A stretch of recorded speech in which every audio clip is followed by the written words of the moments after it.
Oke teman-teman, kali ini kita akan membahas tema kita masih Authenticus Yesus, dan saya akan menunjukkan ada ajaran yang sama, selaras antara ajaran Yahudi dan ajaran Yesus dan ajaran Islam yang bertentangan dengan ajaran Kristen. Nah, tema itu boleh dibahas oleh teman-teman kita yang Kristen yang punya wawasan. Kalau awam, saran saya jangan memaksakan diri untuk menjelaskan, tapi cukup bertanya saja. Di sini sudah masuk akun saudara Kristen bernama akun Simsalabim, dan dia katanya mau bertanya. Oke, saya izinkan kamu bertanya sebanyak-banyaknya di sini, tetapi ketika saya menjawab tolong jangan diganggu. Kalau keberatan dengan jawaban saya boleh ajukan keberatan dan ajukan pandangan yang lebih benar daripada pandangan saya kalau perlu menggunakan data. Atau misalnya mau membantah saya harus menggunakan kaidah ilmiah, menggunakan data. Atau bisa buka kamera, tapi karena kamu nggak bisa buka kamera, maka silahkan kamu bertanya saja. Monggo, silakan. Pertanyaan pertama, saya coba catat kalau penting. Kalau nggak penting, saya nggak catat. Iya, bernarasi sedikit ya. Terima kasih dinaikkan, Mbak Rifa.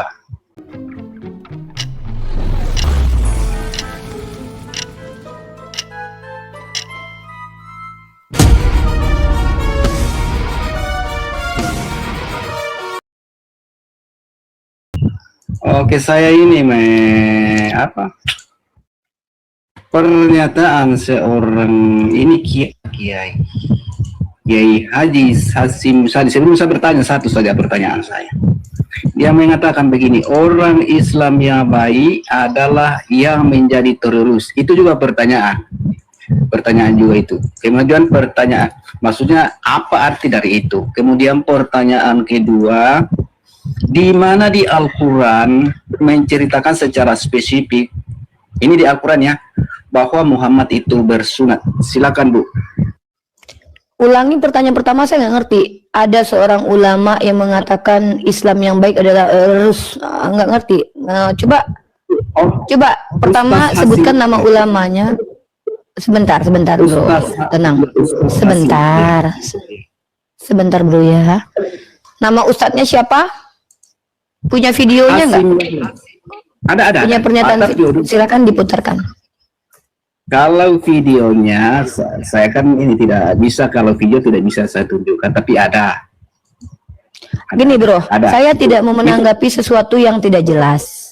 Ya, apa yang mau saya tanggapi? Saya nggak tahu ustadznya ustadz siapa. Banyak nama orang dipanggil Hashim, diustadkan. Apakah dia ustadz atau tidak? Panjang cerita nanti. Jadi saya mau kalau misalnya bicara itu, yang dibawa itu adalah literasi Islam dari Al-Quran, hadis, buku para ulama, atau boleh juga pendapat para ulama dalam jurnal atau website situs yang terpercaya.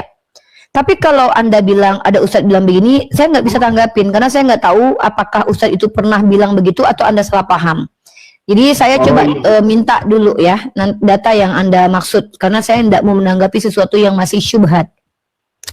Oke, yang kedua, tunjukin bahwa di Al-Quran itu Nabi Muhammad dikatakan bersunat. Tidak ada dikatakan di Quran Nabi Muhammad secara spesifik bersunat, bukan berarti Nabi Muhammad tidak bersunat. Karena Nabi Muhammad yang menyatakan dia bersunat itu istrinya. Istrinya mengatakan ketika khitan bertemu dengan khitan wajib orang itu mandi. Berarti Nabi Muhammad itu berkhitan. Artinya orang yang mengatakan Nabi Muhammad bersunat adalah orang yang berhak melihat kemaluannya, yaitu istrinya. Yang lucu adalah ketika ada orang yang dikatakan bersunat, pertanyaannya nih orang tahu dari mana? Seperti contoh Yesus. Penulis kitab Lukas mengatakan Yesus bersunat. Justru ini aneh gitu. Kenapa? Karena memang tahu dari mana Lukas kalau Yesus bersunat.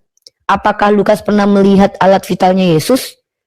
Nah, tapi kalau misalkannya yang melihat Yesus mengatakan Yesus bersunat adalah ibunya Yesus, kita masih make sense, oke? Karena itu ibunya, mungkin waktu kecil dia pernah dilihat. Tapi Lukas ini kan orang yang tidak pernah kita tahu bertemu dengan Yesus, tiba-tiba dia tahu kalau Yesus itu bersunat.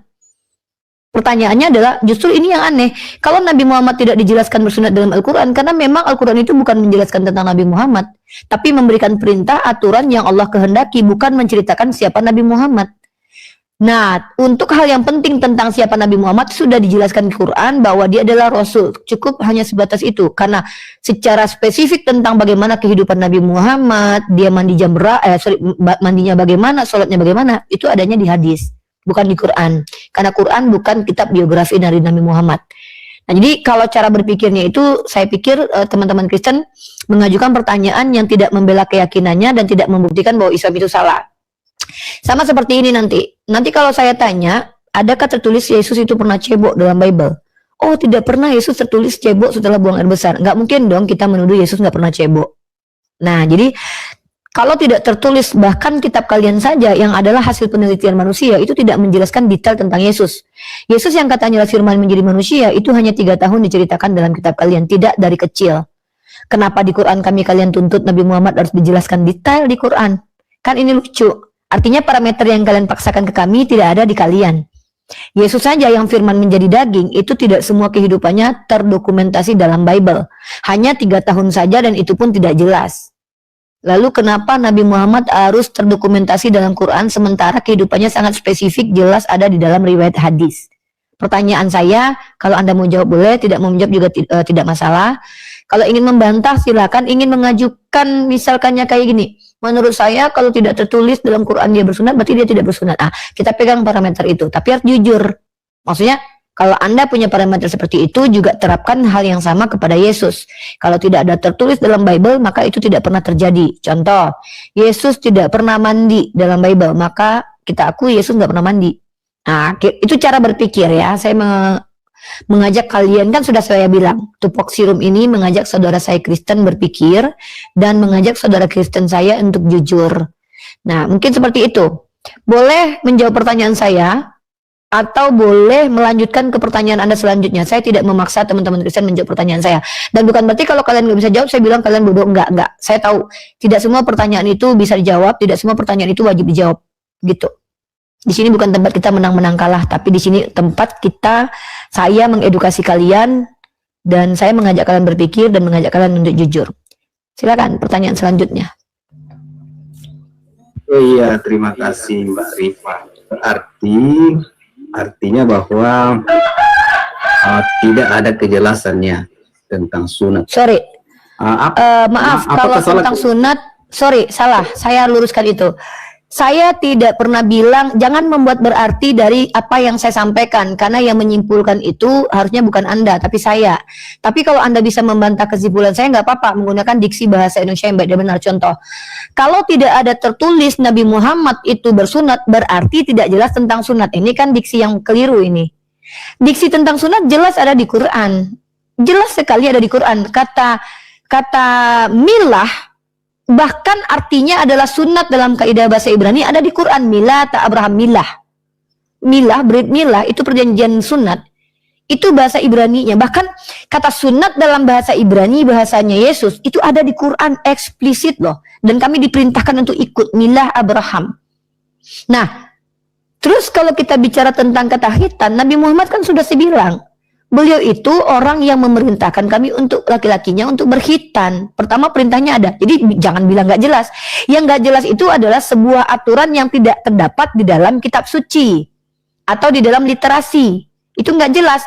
Nah, aturan perintah berkhitan itu ada jelas di Quran loh. Saya bisa tunjukkan loh bro. Sorry ya, ini sangat eksplisit. Bahkan, ya saya nggak tahu kalau kalian mau bantah pakai data apa. Ini contoh. Nih ya. Saya kasih data.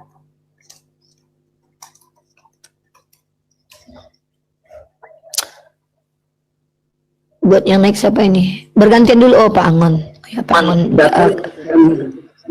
Di Quran dong. Kalau saya dari Quran, gini loh bro. Saya ini bukan pembantunya atau budaknya orang Kristen. Saya ini berbicara dari pengetahuan, dan kan umat Islam itu nggak berdalil bro. Kecuali sesuatu yang tidak pernah kami sampaikan. Saya mengklaim loh. Bersunat itu jelas ada perintahnya di Quran. Itu saya ngomong loh ya. Nah, untuk membuktikan bahwa saya tidak berdusta, saya akan tunjukkan data. Nah, saya tunjukkan data di Quran. Nah, kamu simak dulu, bener nggak? Mari kita lihat. Pertama saya tunjukin dalilnya dulu nih. Ya, nih. Dan saya kan di sini beruntungnya kalian Kristen itu dapat pengajaran tentang agama saya dan dapat pengajaran tentang agama kalian. Nih ya, contoh nih. Ya, saya akan tunjukkan kepada kalian supaya kalian itu lebih mengerti secara linguistik kaidah-kaidah ya nih. Saya kasih data deh. Oke, kita besarkan ini dulu. Oke ya. Sebelumnya saya mau ngajarin teman-teman Kristen biar tahu dulu apa yang disebut dengan bersunat. Karena kalian kan tidak mengikuti tradisi sunat, tidak mengikuti perjanjian sunat, karena kalian membatalkannya melalui pengajaran Paulus. Nah, ini saudara Kristen ini memang kurang belajar linguistik, karena memang kitab mereka itu kitab terjemahan. Ini buat teman-teman Kristen ya, spesifik buat teman-teman Kristen biar mereka tuh paham, biar kalian paham ya. Maaf saya tidak merendahkan kalian, tapi memang saya memahami kalian jarang memahami kitab dengan menggunakan teks asli. Sunat bukan peristiwa biasa, tetapi terutama merupakan perjanjian atau brit antara Allah dan manusia. Oleh karena itu upacara ini disebut dengan perjanjian sunat. Perjanjian sunat dalam bahasa Ibrani artinya brit milah. Milah ini, frasa ini terdiri dari kata perjanjian, kata benda feminim, dari kata mulah. Sunat artinya. Nah, ternyata kami umat Islam ini diperintahkan mengikuti milahnya Abraham. Nih, dan tidak ada yang benci kepada agama Abraham melainkan orang yang memperbodoh dirinya sendiri, dan sungguh kami telah memilihnya di dunia dan sungguhnya dia di akhirat benar-benar termasuk orang-orang yang soleh. Dan mereka berkata, hendaklah kamu menjadi penganut agama Yahudi dan Nasrani, niscaya kamu mendapat petunjuk. Katakanlah, tidak melainkan kami mengikuti milah Abraham. Ya, Quran surah Al-Baqarah 135, kita lihat bahasanya ya.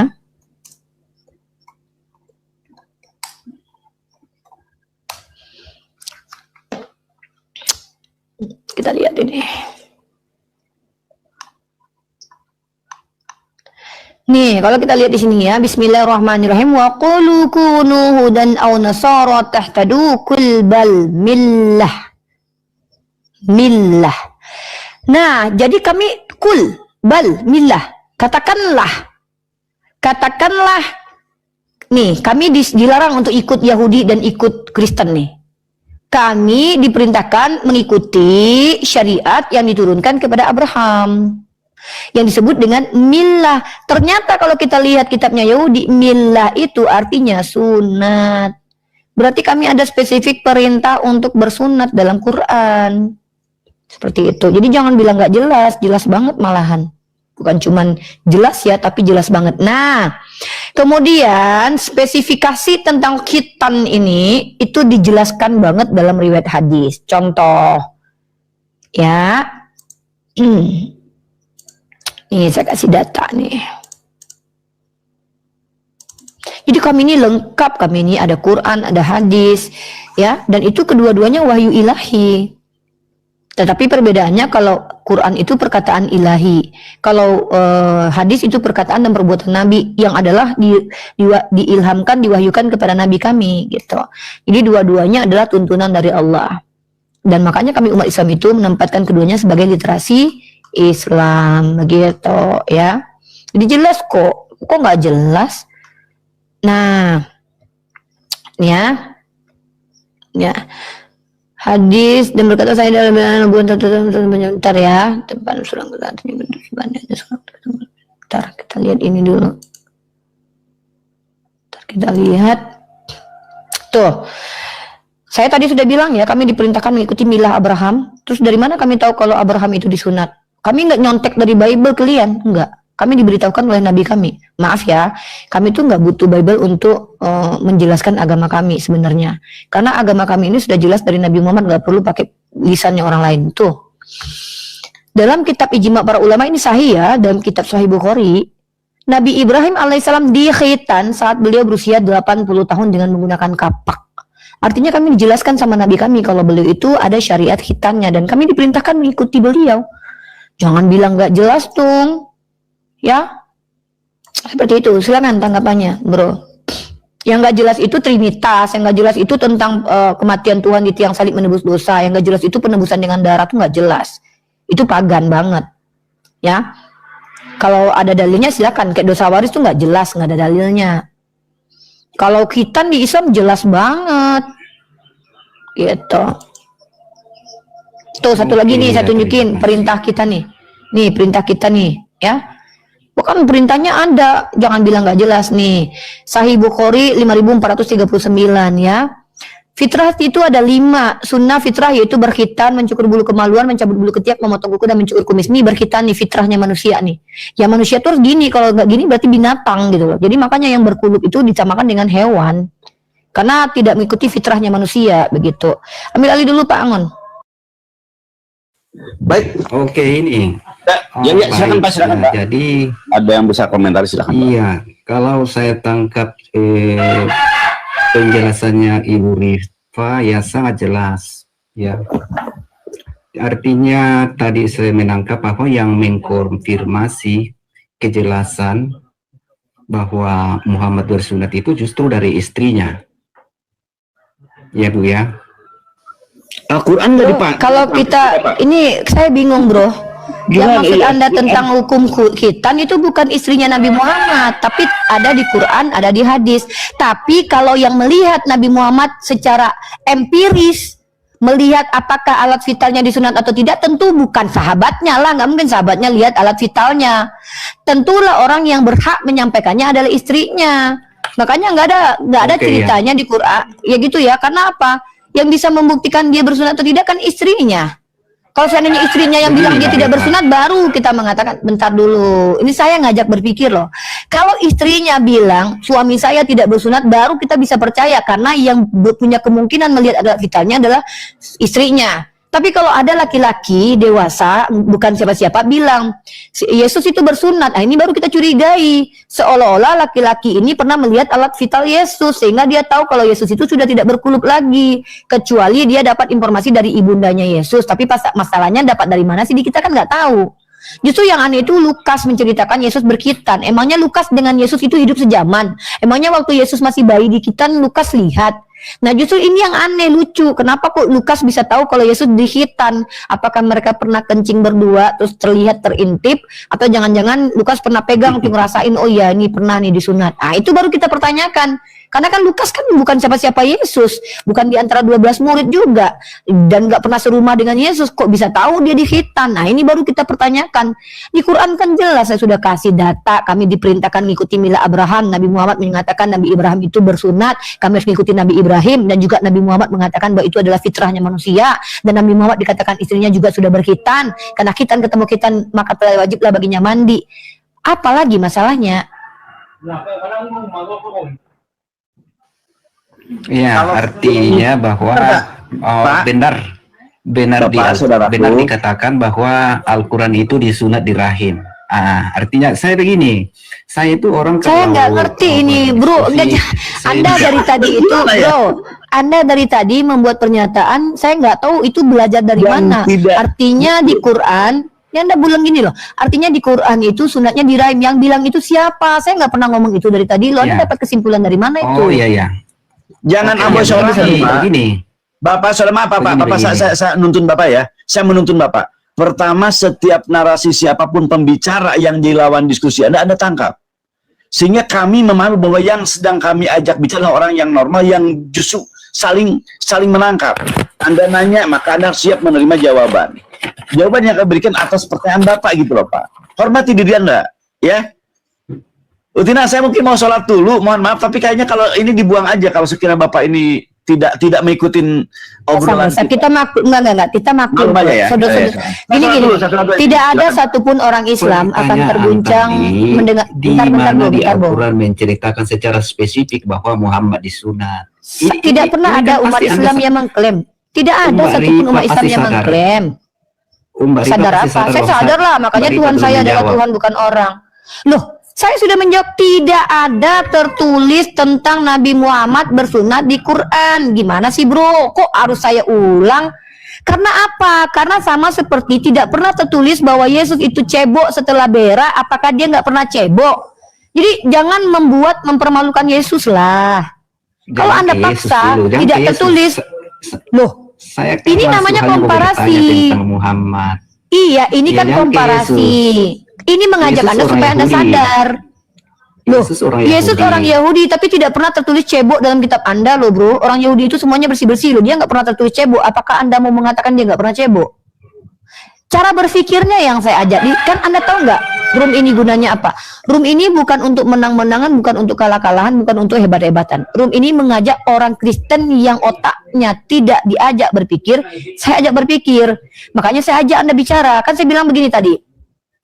Kalau tidak tertulis di dalam Quran, Nabi Muhammad itu tidak bersunat, bukan berarti Quran salah. Kenapa? Karena dalam kitab Anda, Nabi-Nabi Israel tidak semua tertulis bersunat juga. Musa tidak pernah tertulis bersunat loh di kitab Anda loh. Nggak ada. Apakah Anda mau bilang kalau Musa itu tidak bersunat? Kecuali Anda akui nih. Anda boleh menuduh Nabi Muhammad tidak bersunat karena tidak tertulis dalam Quran dia bersunat. Tapi Anda harus adil dan jujur terhadap agama Anda. Anda harus akui bahwa Nabi Musa tidak bersunat juga. Nah, saya terima kalau itu pandangan Anda karena Anda adalah orang yang logical fallacy. Kenapa? Karena tidak ada satupun para scholar mengatakan kalau tidak tertulis maka tidak ada. Kalau tidak tertulis tidak ada maka bahaya Tuhan Anda. Yesus tidak pernah tertulis hidup selama sekian belas tahun. Oh, berarti Yesus nggak pernah ada belasan tahun. Karena tidak pernah tertulis ceritanya. Dia hanya tertulis selama 3 tahun saja. Itu cara berpikir. Karena Anda memaksa, pokoknya Nabi Muhammad tidak bersunat karena tidak tertulis. Oke, itu mau kalian ya. Ya sudah, sekarang kita balikkan kepada Kristen. Berarti Yesus nggak pernah cebok selama berak di dunia. Atau berarti Yesus tidak pernah ada selama 12 tahun. Berapa bertahun-tahun. Karena nggak pernah tertulis. Itu cara berpikir. Saya ngajak Anda berpikir. Nah, tapi kalau Anda tetap mau menyalahpahami, ya nggak apa-apa. Kan memang Kristen ini salah. Salah paham terus kerjaannya. Nggak masalah. Kalau misalkannya Kristen ini salah paham terus, saya sudah maklum. Karena kan kalian tentang ajaran Yesus saja kalian salah paham, gimana dengan ajaran Islam kalian bisa ngerti? Kitab kalian yang jelas-jelas menggunakan kaidah bahasa Indonesia yang mudah dipahami, Lukas 14:26. Jelas di situ tertulis, barang siapa yang tidak membenci bapaknya, ibunya, nggak bisa jadi muridku. Apa yang kalian pahami tentang ayat itu? Kalian salahkan. Kalian salahkan dalam memahami. Kalian bilang itu artinya kita meninggalkan. Sejak kapan Anda kata meninggalkan di situ? Jadi saya maklum kalau Anda salah paham. Tapi tolong ketika diskusi jangan membuat saya berulang menjelaskan. Ya, saya tidak pernah mengatakan bahwa Nabi Muhammad itu ada tertulis dalam Al-Quran bersunat. Tidak ada satupun orang Islam. Jadi kalau Anda tanya mana dalilnya, ya nggak ada lah. Emang kami pernah bilang gitu. Justru yang harus ditanyakan dalilnya itu adalah kalau ada klaim, contoh kayak kalian. Kami mengimani ada dosa waris, maka kami minta dalilnya mana? Dari mana kalian tahu dosa waris ada? Siapa bilang Adam terkutuk? Ada nggak tertulis Adam terkutuk? Nggak pernah ada tertulis Adam terkutuk. Bahkan manusia pertama sekali yang dikatakan terkutuk itu adalah anaknya Adam. Mbak Rifa, ini cara berpikir. Begini Mbak Rifa, kenapa saya tanya ke Muhammad secara spesifik? Nah, saya nggak peduli. Saya nggak nanya. Saya nggak peduli kamu alasan enggak. Nah, saya nggak gini bro, bentar nih. Di mana di Al-Quran menceritakan secara spesifik bahwa Muhammad sebentar bro, kalau dia tidak bersunat, bro, ini kan junjungan tidak kalian. Nabi saya bersunat kok, kan saya sudah tunjukkan dalilnya dalam riwayat hadis. Nabi Muhammad bersunat. Itu saya tunjuk itu. Iya, di mana buktinya? Di hadis dikatakan kita bertemu kita maka telah wajib mandi. Di hadis. Dari awal saya sudah tanyakan di Al-Quran, jangan pakai buang itu dulu. Saya bilang di hadis loh. Tunggu, yang Islam ini kamu atau saya? Kan saya Islam nih, percaya Al-Quran dan hadis. Di hadis Nabi Muhammad dikitan. Kenapa kamu yang menolak? Kan kamu Kristen. Dikitan di mana? Di dalam riwayat hadis, ini saya tunjukin nih.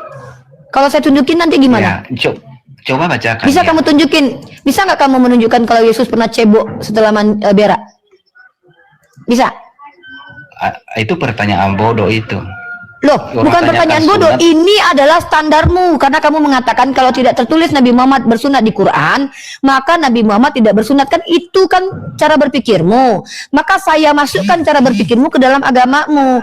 Tidak pernah tertulis Yesus pernah cebok setelah berak, maka maukah kamu mengakui kalau Tuhanmu nggak pernah cebok?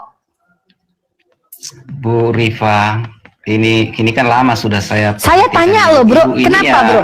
Saya bingung orang Kristen ini teman-teman. Mereka tuh nanya ke kita, menanya ke kita jawab mereka nggak terima. Tapi ketika kita balikkan pikirannya yang keliru kepada mereka keberatan gitu loh. Kenapa kok kalian itu suka seperti ini gitu? Saya bingung dengan kalian.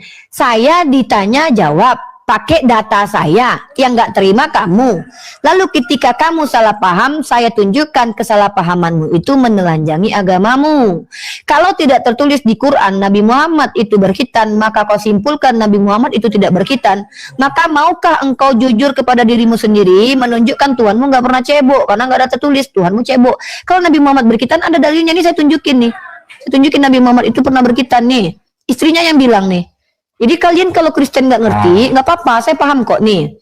Dalam riwayat hadis, hadis ini dikatakan sahih. Jangan ganggu saya, nggak tahu saya umur berapa ya. Di sini ya, jika khitan bertemu khitan, kenapa ketawa kalau saya nggak tahu umur Nabi Muhammad di khitan yang saya tanya kepada kamu? Oke, saya terima di hadis. Oke. Tunggu, saya nggak peduli sebenarnya. Gini bro. Saya kasih kamu bonus. Ini bro. Sebentar, saya nggak butuh bonus dari kamu. Saya nggak butuh bonus dari Kristen ya. Jangankan bonus dari Kristen, duit kalian aja saya nggak butuh loh. Haram jadah saya rasanya kalau dikasih Kristen loh. Serius ya. Dengarkan baik-baik. Dengarkan baik-baik. Di sini bukan saya membutuhkan kamu, tapi saya memberikan waktu saya untuk mencerdaskan Kristen-Kristen yang nggak cerdas. Artinya, saya adalah orang yang menyediakan waktu saya untuk membuang-buang waktu saya ini bicara dengan orang Kristen yang gemar sekali salah paham. Nah, ketika kamu sudah saya korek dogmanya dari otak, saya ingin kamu itu sadar bahwa paradigmamu itu menelanjangi agamamu. Contoh, kalau tidak tertulis di Quran Nabi Muhammad bersunat, maka kamu tuduh Nabi Muhammad tidak bersunat, maka saya bisa melakukan hal yang sama, yaitu Yesus tidak pernah cebok setelah berak. Kenapa? Tidak pernah tertulis sama sekali Yesus itu pernah cebok dalam Bible. Maka saya bisa mengatakan Yesus Kristen, menurut pandangan Simsalabim, Yesus tidak pernah cebok, Yesus tidak pernah mandi, Yesus nggak pernah membantu ibunya kecuali merubah air menjadi anggur. Karena nggak pernah tertulis bahwa Yesus pernah memberi makan ibunya, menafkahi ibunya. Jadi ketika cara berpikirmu ini kamu paksa ke kami menolak karena kami orang berpikir. Tapi kalau kau paksa pikiranmu itu, ya berarti konsekuensinya menelanjangi agamamu, bahwa Tuhanmu nggak pernah berbakti kepada orang tuanya karena nggak pernah tertulis. Nah, jadi seperti itu cara berpikirnya. Terlepas kau tidak paham, kami paham. Kami sangat mengerti dan maklum kalau orang Kristen itu tidak mengerti tentang kitab kami. Kenapa? Karena kenapa kami jangan dipotong dulu. Tadi tahu nggak sih? Saya nggak nanya lo kamu mau kenapa bertanya. Ini orang Kristen ini lucu teman-teman ya. Mereka apabila kita bertanya, mereka nggak pernah mau jawab pertanyaan kita. Tapi mereka membicarakan, menjawab apa yang nggak kita tanya. Saya dari tadi nggak pernah nanya lo kenapa kau tanyakan. Ngapain kau jawab? Saya nggak butuh alasan kau mempertanyakan nabi aku, karena aku nggak butuh, nggak peduli aku. Mau kau jungkir balik kek, mau kau kenapa? Jadi jangan kau menjelaskan sesuatu yang nggak aku minta. Kenapa? Aku di sini yang ditanya. Kan Kristen di sini kan boleh bertanya. Berarti kalian membutuhkan saya untuk menjawab pertanyaan. Saya sudah jawab. Terlepas kau paham nggak paham, terlepas kau ngerti nggak ngerti, itu bukan kapasitas saya lagi. Nah. Lalu ketika kau mengatakan, sebenarnya saya bertanya karena bodoh amat, peduli aku. Emang aku peduli? Aku tidak pernah bertanya kepada Kristen, apalagi Kristen awam. Karena bagiku bertanya kepada Kristen awam sama saja seperti melakukan perbuatan yang tidak ada gunanya. Karena jangankan Kristen awam, Kristen yang pendeta aja ditanya belum tentu bisa jawab. Nah kamu ngapain menjelaskan alasanmu bertanya itu? Saya kan nggak nanya. Saya kan nggak butuh jawaban itu. Kamu kan yang butuh saya menjelaskan agama saya di sini. Gitu loh. Jadi teman-teman Kristen tolong ngerti kapasitas kalian ya. Saya kan sudah berikan kepada kalian syarat atau limitasi. Kalau kalian awam tidak berilmu, saya tidak memaksa kalian menjelaskan agama kalian. Ya, kenapa seperti itu? Karena bagi saya tidak butuh ilmu dari orang yang nggak ngerti. Kalaupun saya mau tahu tentang kekristenan, di handphone saya tuh punya nomor handphone Esra Soru, MYM, Budi Asali. Masih banyak orang berilmu yang bisa saya tanya. Kalau pendeta kalian buka room, saya bisa naik ke atas, mau saya nanya. Lah, kamu siapa? Maaf, saya nggak merendahkan kamu loh ya. Kamu aja saya pikir nggak ngerti bahasa Indonesia. Soalnya kamu masih menuhankan manusia. Padahal Tuhan dan manusia itu kan beda. Artinya kamu bukan orang yang boleh ditanya tentang agamamu, karena pasti nggak berilmu. Makanya saya nggak mau nanya. Nah, jadi di sini kan yang bertanya adalah kamu, karena saya yang memberikan edukasi kepada kamu, yang mana nanti ilmu yang saya berikan kepada kamu itu orang yang di bawah yang akan menilai apakah ini ilmu atau tidak. Seperti itu ya. Jadi jangan melampaui batas. Saya tidak memberikan hak kepada Kristen awam untuk menjelaskan agamanya di sini karena kebanyakan selama ini pengalaman pribadi saya ketika Kristen awam menjelaskan agamanya muncul denom baru, Bumasa, Luga Tambunan, Darmi, Rasmi. Karena mereka awam akhirnya mereka membuat denom baru. Pada akhirnya kekristenan ini banyak denomnya. Makin bingung kalian, makin bertengkar. Ya, jadi gitu. Silakan Simsalabim, kamu bertanya saja dan saya tidak peduli alasan kamu bertanya karena memang saya nggak butuh alasan kamu. Ngapain kamu nanya kek, mau jungkir balik nggak apa-apa. Saya cuma butuh pertanyaannya saja. Silakan. Oke, ya, terima kasih penjelasannya Mbak Isabel. Begini, kenapa terbesit di pikiran kami? Saya nggak nanya.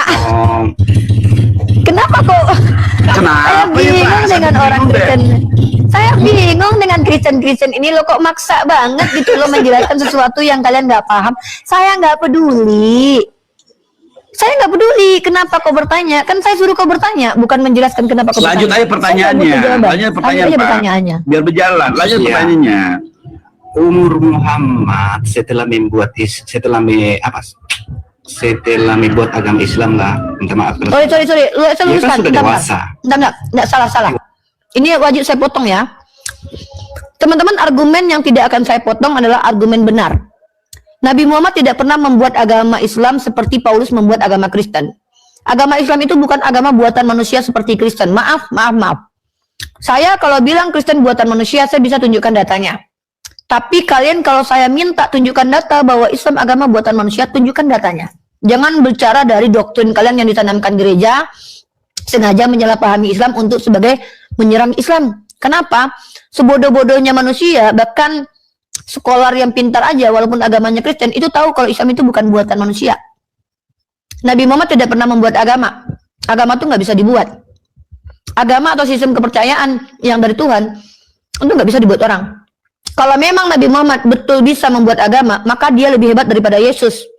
Kenapa? Ini kalau Nabi Muhammad yang bikin Quran ya, maka dipastikan Nabi Muhammad lebih hebat daripada Yesus. Bayangkan orangnya Umi bisa menghasilkan buku yang bisa dihafal seluruh orang, yang dimana hukum-hukumnya relevan dan bisa dijalankan oleh manusia yang bahkan agama Kristen. Tapi Tuhan kalian yang katanya terpelajar, jangankan membuat buku, menghasilkan kitab suci, mengutip ayat aja salah. Jadi kalau kalian tuduh Nabi Muhammad membuat agama, saya sudah bilang ini akan menelanjangi Yesus. Akan terbukti bahwa Nabi Muhammad lebih cerdas daripada Yesus. Mbak Rifa, hati-hati loh. Jangan kau bandingkan Yesus dengan Muhammad. Itu tak terbanding. Ini. Oh iya, antara langit dan ya. bumi. Nabi Muhammad Gini, orang yang berhasil tunggu tuh. Ini bagus nih. Nauzubillah min dzalik, sangat jijik saya membandingkan Nabi Muhammad yang mulia dengan orang yang terkutuk. Nauzubillah min dzalik. Saya nggak mau. Tapi saya kan bilang, jangan kau memfitnah atau membuat kalimat yang keliru. Karena nanti Tuhan kau tertelanjangi lagi. Aku paling haram jadah membandingkan antara manusia terkutuk di tiang salib yang pernah ditelanjangi itu dengan nabiku yang mulia loh. Nggak mau aku. Kalau Nabi Muhammad itu naik kuda, Tuhanmu naik keledai. Apa hebatnya Tuhanmu? Nabi Muhammad ketika membawa agama Islam dari Allah, itu bisa mengislamkan jazirah Arab. Tuhan kau jangankan keluar negeri. Sedangkan kampung halamannya aja nggak mayoritas Kristen, apa hebatnya? Nabiku menikah dengan perempuan, artinya dia tidak impoten. Tuhanmu jangankan menikah, sama ibunya aja nggak bisa dia nafkahi. Makanya jangan kau, aku yang melarang. Aku nggak sudi membandingkan nabiku yang mulia dengan Tuhanmu yang mokondo dalam perspektif si Robert Lele. Kenapa? Tuhanmu bahkan minta-minta loh. Nabiku diharamkan makan sedekah dan makan minta-minta tuh diharamkan. Nah, Tuhan kok hidup dari sedekah, nggak pernah kerja. Nabiku kerja. Dari kecil aja dia udah kerja. Harga dirinya sebagai laki-laki luar biasa loh. Tuhanmu pernah kerja nggak? Pernah ketawa nggak? Enggak. Bahkan Tuhanmu itu hidup dari kebelas kasih perempuan-perempuan kaya. Ini kalau zaman sekarang ini mau kondok banget, tau nggak sih hidup dari perempuan kaya loh. Nabiku mengajarkan tidak durhaka kepada orang tua. Ini kan saya ngasih tahu ke kamu haram jadah bagi saya ini kan tegas. Saya fokus. Saya tidak haram jadah membandingkan antara manusia terkutuk dalam perspektif Bible dengan Nabi saya yang mulia dalam Quran. Kenapa? Karena Nabi saya adalah orang yang bentar dulu. Nabi saya menjadi rahmatan lil alamin, tapi Yesus menjadi apa? Jangan bilang aku datang membawa damai, tapi aku datang membawa pedang. Membawa kehancuran. Nah, faktanya bentar dulu. sebentar Alkitab dulu, itu nanti punya aku konteks. Kristen, aku tidak tanya Apa konteks maksud dari kitabmu, tapi pedang? aku membaca tertulis. Dengar dulu, aku nggak nanya. Ya. Kau pendeta bukan? Udah aku bilang dari tadi, kalau kau pendeta baru kau boleh jelaskan. Kalau kau orang awam jangan. Aku udah baca konteksnya. Dengar baik-baik. Bukti Bu. Tuhanmu Ini kita itu fokus ke datang Muhammad membawa dulu. pedang. Jangan lari Tunggu ke bentar. Kau bandingkan Saya bukan Yesus orang, dengan Muhammad. saya itu bukan antara orang yang bisa langit kau dan setir bumi. loh. Tunggu aku tanya, kau bayar Antara nggak di langit dan sini? bumi kalau Muhammad kau Saya tanya, bandingkan memang dengan Yesus. antara langit dan bumi kelakuan Nabi Muhammad dengan kelakuan Yesus, Yesus Tuhanmu aja ketika lapar pohon ara gak berbuah dikutuk. Nabiku bahkan menyuapi orang Yahudi untuk makan, Tuhan kau malah minta makan sama orang. Memang baina sama wasumur seperti langit dan bumi. Nabiku ketika menjadi pemimpin tidak ada yang berkhianat dari orang terdekat. Tuhan kau udah pilih-pilih orang, 2 di antaranya pengkhianat muridnya. 12 murid aja dia nggak bisa jaga, apalagi umat, apalagi alam semesta. Nabiku, Ini saja ini inilah saja orang tentang Kristen sunat ini. Muhammad. Ketika kau bilang tadi, tunggu dulu. Ini tadi secara spesifik tentang sunat Muhammad ini belum jelas kenapa ini. Anda panik? Saya tidak mau membantu. Anda yang ngajak saya tadi. Saya saya diajak sama Anda. Spesifiknya sunat Muhammad. Bentar dulu. Saya mau melanjutkan omong saya. Saya berjanji mau ikut. Aduh, saya diam. Nggak usah. Nauzubillah min dzalik, kalau kau masuk Islam bisa jadi aku keluar dari agama Islam, mending aku jadi ateis. Kenapa? Orang kayak kau, Dek, kalau masuk Islam, Dek, pasti Islam malu nih. Kenapa? Belum berpikir. Karena apa? Kau akui Tuhanmu nggak cebok, gara-gara nggak tertulis bahwa dia cebok. Jadi nauzubillah min dzalik, orang kayak kau jadi Islam. Justru kalau orang kayak kau masuk Islam, Islam rusak bro dari dalam. Karena ada orang bodoh masuk Islam. Islam itu untuk agama orang berakal. Itu saya tidak mengajak orang tidak terpelajar. Iya, kok tidak terpelajar? Islam itu untuk orang berakal, Dek. Di dalam Al-Qur'an kamu sudah dikatakan Allah, innalladzina kafaru sawa'un 'alaihim a'anzartahum am lam tunzirum la yu'minun. Kata Allah, orang kafir kayak kamu, jangan bahas cebok, Tuhanmu nggak cebok, Dek.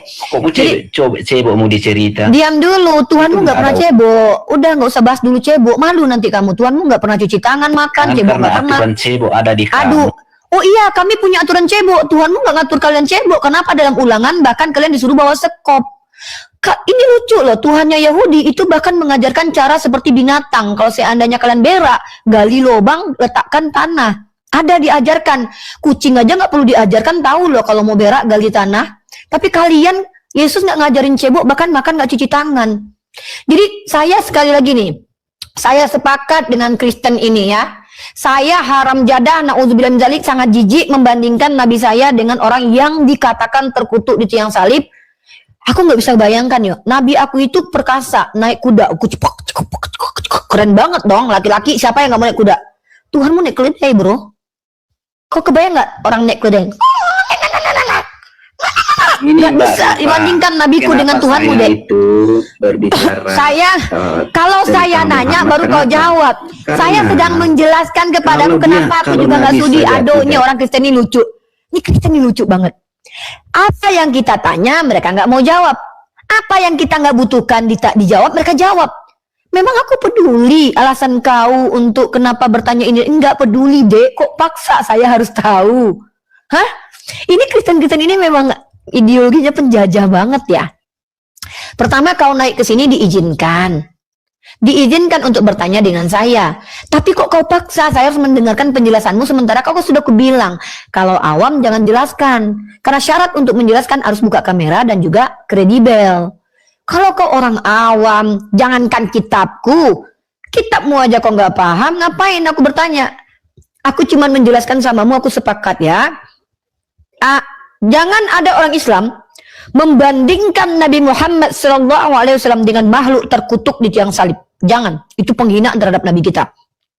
Ya, Nabi kita itu mulia, rahmatan lil alamin. Tuhannya orang Kristen, dia mengatakan, jangan katakan aku datang membawa damai, aku datang membawa pedang. Mari kita lihat faktanya. Faktanya kampung halaman Yesus sampai sekarang berdarah-darah. Kampung halaman Nabi kita gimana, teman-teman? Masih damai. Siapapun orang dari luar negeri datang ke Mekah masih damai. Inilah bukti secara faktual apa yang disampaikan oleh Nabi kita itu terbukti dan Yesus memang terbukti pembawa kekacauan.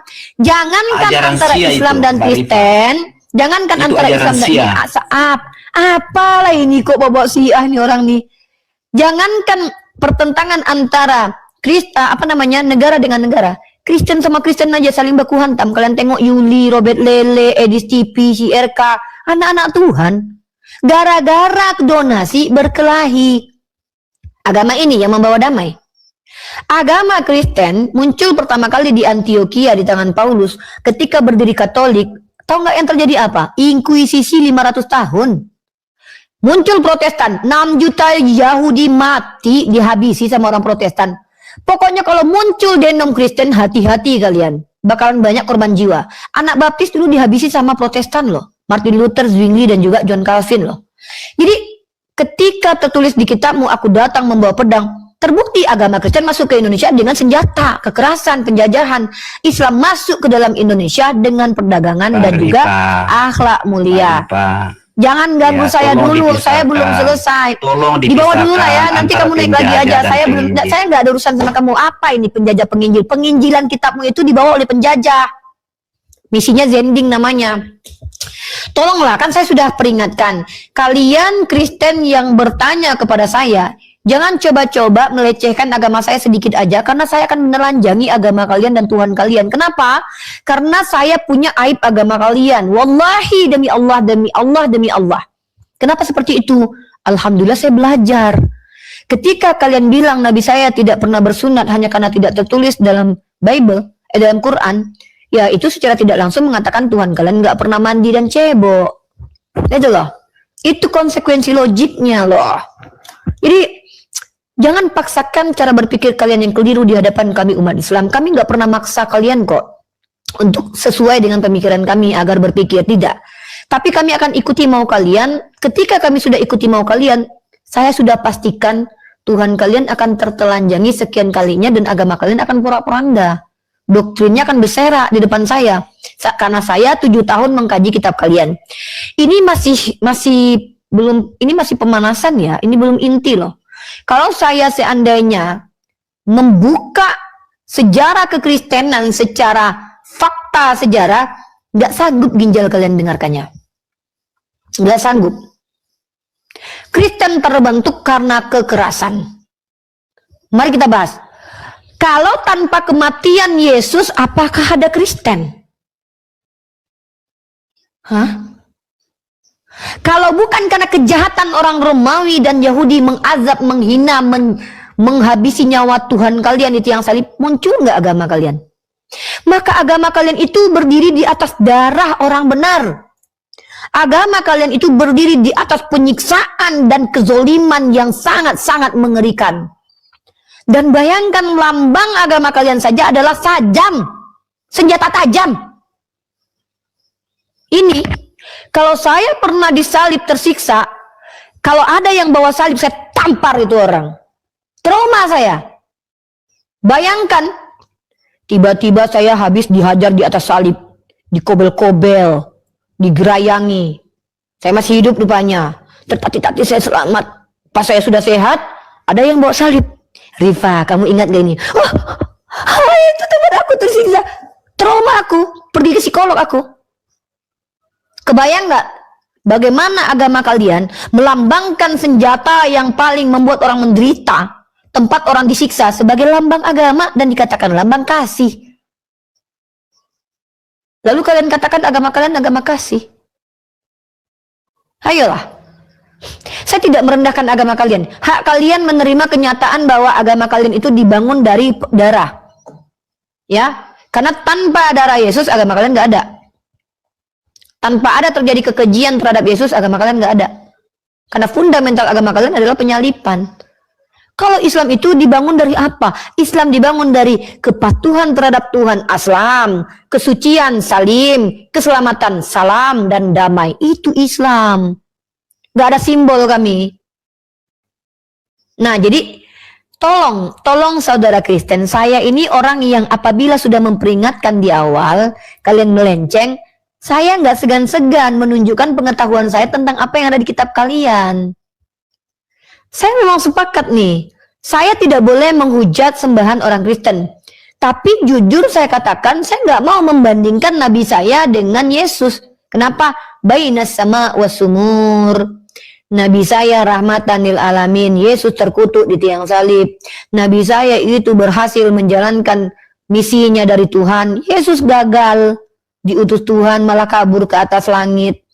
Masih banyak yang ingin aku sampaikan, tapi kau belum sanggup menerimanya. Aku akan minta kepada Bapa penolong lain. Kalau memang dia juru selamat, ngapain minta tolong? Coba lihat Nabi saya. Sebelum beliau wafat turun ayat terakhir dan beliau menjalankan haji wada. Apa maksudnya? Nabi saya berhasil, bos. Tunggu, turun dulu peringatan.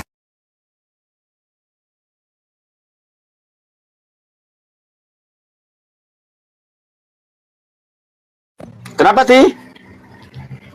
Kenapa?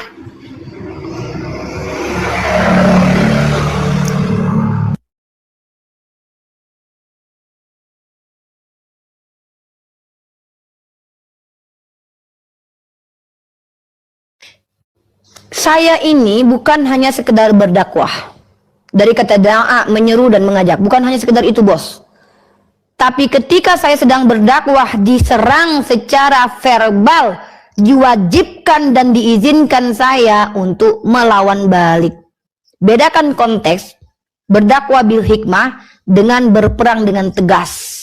Nabi saya lakukan dua-duanya. Ketika Nabi saya ditanya, pertanyaan itu akan dijawab sama Nabi saya, kalau memang Nabi saya harus menjawabnya. Tapi ketika ada penistaan terhadap agama Islam, Nabi saya memerintahkan orang juga untuk dibunuh. Kalian pahami itu? Kami umat Islam ini ada larangan, ada izin. Dilarang zolim, diizinkan melawan. Nah, itu kami. Jangan kalian pikir, mentang-mentang saya berdakwah menggunakan kaidah bil hikmah, tiba-tiba kalian merendahkan Nabi saya depan saya boleh tegas. Makanya saya katakan nih, saya tidak mau sama sekali membandingkan Nabi saya dengan Yesus, karena sebenarnya itu merendahkan Nabi saya.